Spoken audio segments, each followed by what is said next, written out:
Jordan Montgomery, postseason hero, winning the World Series with the Texas Rangers, hitting free agency at a very convenient time for him. Felt like one hell of a walk year. But up Yeah. until yesterday, he continued to be unemployed and some income. The Arizona Diamondbacks, essentially a deal for 2 years, $45 million. Jordan Montgomery in the desert. The first take for everyone is, oh, well, how could all these other teams that need pitching more didn't beat that? It's not always that simple. I know we want to make it that simple. But to me, this is about Jordan Montgomery saying, hello, I would like to be on a team. Clearly, he had no interest in taking this into the season. And the Arizona Diamondbacks, who have already lost their closer, Paul Sewald, to the IL, and the other lefty they gave a bunch of money, Eduardo Rodriguez, to an injury as well.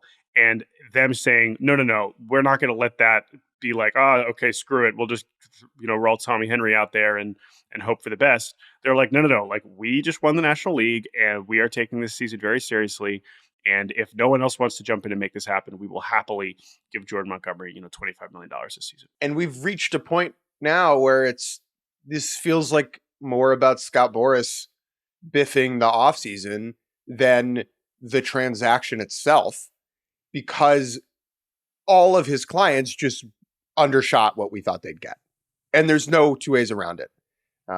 There's no way these folks are happy or happy with how this played out. And Montgomery, it smells like Montgomery was like, you get me the best deal before opening day.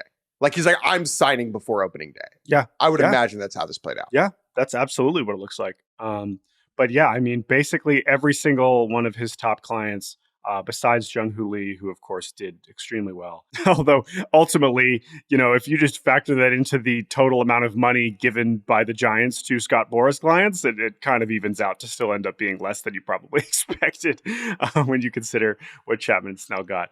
But yeah, I'm glad he has a team. It is a good fit, and credit to the Snakes. And I think the hype after the postseason for Montgomery was a little bit out of control, and I never thought he was going to get 200 or whatever, Boras was floating at the beginning of the winter.